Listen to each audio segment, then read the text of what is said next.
आळस हा माणसाचा सर्वात मोठा शत्रू आहे ह्याची जाणीव आज मला पुन्हा एकदा झाली.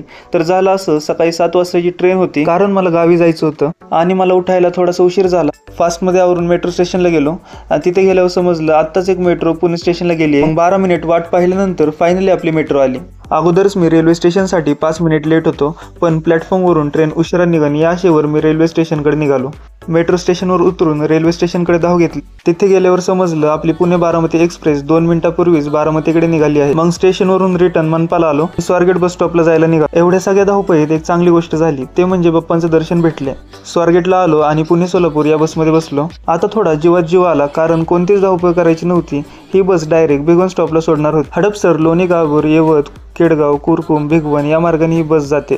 पुणे सिटीची हद्द संपली आणि आपला निसर्गरम्य प्रवास सुरू झाला. फायनली मी गावी पोहोचलो. शहरांपेक्षा सुंदर तर आपलं गाव आहे, कारण इथे घरखोली नंबरने नाही तर वडिलांच्या नावाने ओळखलं जातं.